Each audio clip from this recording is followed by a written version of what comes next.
ನೀನು ಏನೇ ಹಿಂಗೆ ಮಾತಾಡ್ತಿದ್ಯಾ? ಇನ್ನೇನೆ ಮಾಡ್ಲಿ ನಾನು ಹೇಳು? ನಿಮ್ ಬಾವ ಬಂದು ಅಷ್ಟೆಲ್ಲ ಮಾತಾಡಿದ್ರು. ಈಗ ವಾರ್ಡನ್ ಮೇಡಮ್ ಅವರು ಹೇಳ್ತವ್ರೆ, ದೀಪನು ಹೇಳ್ತವಳೆ. ಇವ್ರಗಳ್ ಮಾತೆಲ್ಲ ಕೇಳ್ದೆ ನಿನ್ ಹಠನೇ ನಿನ್ಗೆ ಹೆಚ್ಚಾಗೋಯ್ತಲ್ವಾ?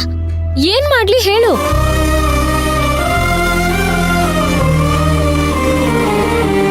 ಇದು ಹಠ ಅಲ್ಲ ಕಣೆ, ನನ್ ಸ್ವಾಭಿಮಾನ. ಒಂದ್ ಹಂತಕ್ಕೆ ಅದನ್ನ ಬಿಟ್ಕೊಡ್ಬೋದು, ಆಮೇಲೆ ಆಗಕ್ಕಿಲ್ಲ.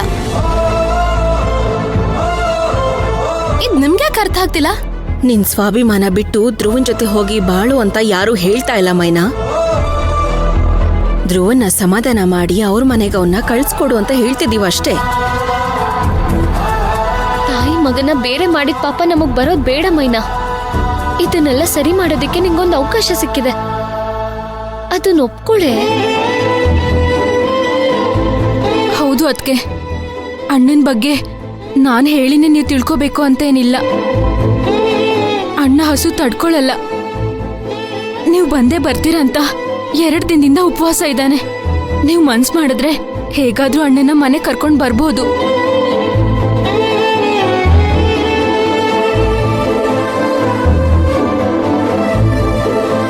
ಪ್ಲೀಸ್ ಅದ್ಕೆ ಒಪ್ಕೊಳ್ಳಿ. ನಮ್ಮ ಮನೆ ಪರಿಸ್ಥಿತಿ ನಿಮ್ಗೆ ಗೊತ್ತಲ್ವಾ?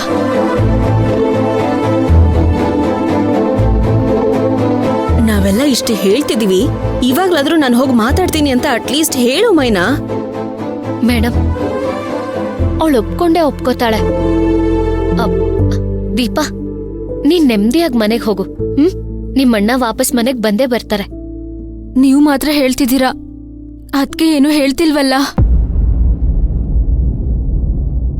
ಸರಿ ಆಯ್ತು, ನಾನು ಹೋಗ್ತೀನಿ. ಹೋಗಿ ಅವ್ರನ್ನ ಮಾತಾಡಿಸ್ತೀನಿ.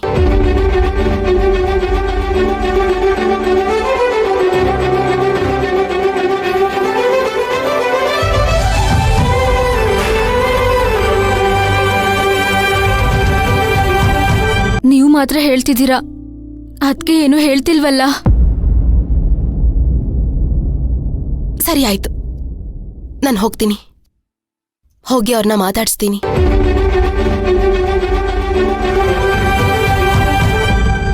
ಅದ್ಕೆ ನೀವ್ ಹೋಗ್ತಿದ್ದೀರಾ ಅಲ್ವಾ? ಹೋಗೋಕ್ಕೂ ಮುಂಚೆ ಅಣ್ಣಂಗೇನಾದ್ರೂ ಅಡ್ಗೆ ಮಾಡ್ಕೊಂಡು ತಗೊಂಡ್ ಹೋಗ್ತೀರಾ ಅಲ್ವಾ? ಅಯ್ಯೋ, ತಗೊಂಡ್ ಹೋಗ್ತೀರಾ ಅಂತ ಕೇಳ್ತಿಯಲ್ಲ, ಅವಳಗ್ ಗೊತ್ತಿರಲ್ವಾ ಏನ್ ಅಡ್ಗೆ ಮಾಡಿ ತಗೊಂಡ್ ಹೋಗ್ಬೇಕು ಬಿಡ್ಬೇಕು ಅಂತ? ತಗೊಂಡ್ ಹೋಗೇ ಹೋಗ್ತಾಳೆ ಅಲ್ವಾ ಮೈ? ಅರೆ ಒಪ್ಕೋ.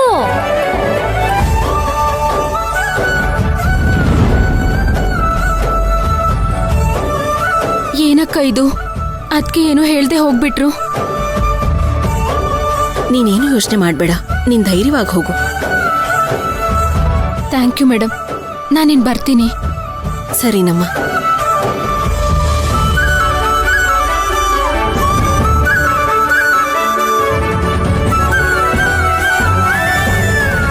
ರಾಧಾ, ನೀನ್ ಹೋಗಿ ಮೈನನ್ ಪಕ್ಕದಲ್ಲಿದ್ದು ಧ್ರುವಂಗೆ ಅಡಿಗೆ ಮಾಡಿ ಕಳ್ಸ್ಕೊಡಮ್ಮ. ನಾನೇನಾದ್ರೂ ಇದ್ರೆ ಮುಜುಗರ ಪಟ್ಕೊಳ್ತಾಳವಳು. ನೀನ್ ಹೋಗು.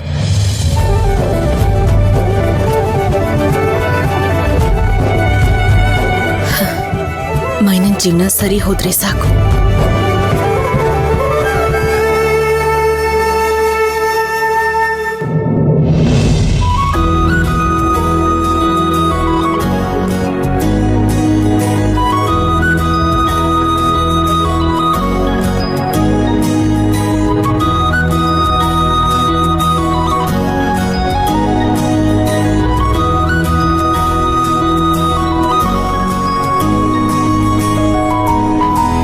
ತುಳಸಿ, ಅತ್ತೆ, ಎಲ್ಲಿ ಹೋಗ್ತಿದ್ಯಮ್ಮ?